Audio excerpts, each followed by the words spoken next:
दोस्तों, क्या आपको पता है कि इस संसार की सबसे शक्तिशाली वस्तु क्या है? और क्या वो आपके पास भी है? और अगर है तो क्या आप उसका प्रयोग करना जानते हैं? आइए इस कहानी के माध्यम से इन बातों को समझते हैं। एक दिन गुरुकुल के शिष्यों में इस बात पर बहस छिड़ गई कि आखिर इस संसार की सबसे शक्तिशाली वस्तु क्या है। कोई कुछ कहता, कोई कुछ।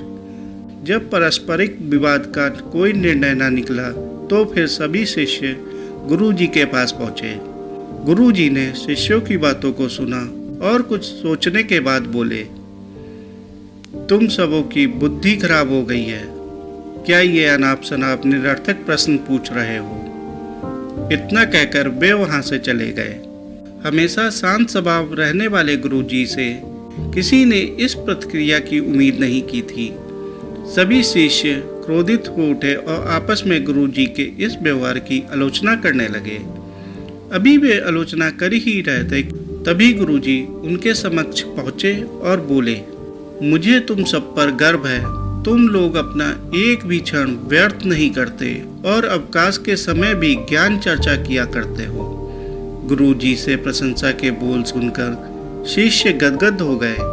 उनका स्वाभिमान जागृत हो गया और सभी के चेहरे खिल उठे। गुरुजी ने फिर अपने उन शिष्यों को समझाते हुए कहा, मेरे प्यारे शिष्यों, आज जरूर आप लोगों को मेरा व्यवहार कुछ विचित्र सा लगा होगा। दरअसल मैंने ऐसा जानबूझकर आपके प्रश्न का उत्तर देने के लिए किया था। देखिए, जब मैंने आपके प्रश्न के बदले में आपको भला बुरा कहा तो आप सभी क्रोधित हो उठे और मेरी आलोचना करने लगे। लेकिन जब मैंने आपकी प्रशंसा की तो आप सब प्रसन्न हो उठे। पुत्रों, संसार में बाड़ी से बढ़कर कोई दूसरी शक्तिशाली वस्तु नहीं है। बाड़ी से ही मित्र को शत्रु और शत्रु को भी मित्र बनाया जा सकता है। ऐसी शक्तिशाली वस्तु का प्रयोग प्रत्येक व्यक्ति को सोच समझकर करना चाहिए। वाणी का माधुर्य लोगों को अपनी ओर आकर्षित कर लेता है। गुरुजी की बातें सुनकर शिष्यगण संतुष्ट होकर लौट आए और उस दिन से मीठा बोलने का अभ्यास करने लगे।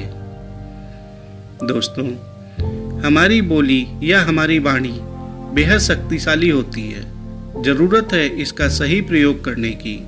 यदि हम अपनी बोली अच्छी रखते हैं और अपनी बात बिना औरों को ठेस पहुंचाए हुए कहते हैं तो ये हमारे व्यक्तित्व को संवारता है और हमें लोगों के बीच लोकप्रिय बनाता है।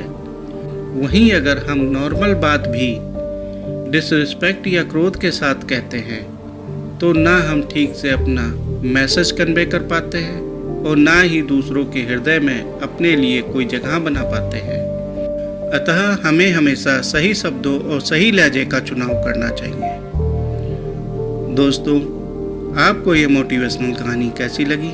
कमेंट करके बताएं और इसी प्रकार की कहानियों के लिए चैनल को लाइक करें, सब्सक्राइब करें। धन्यवाद।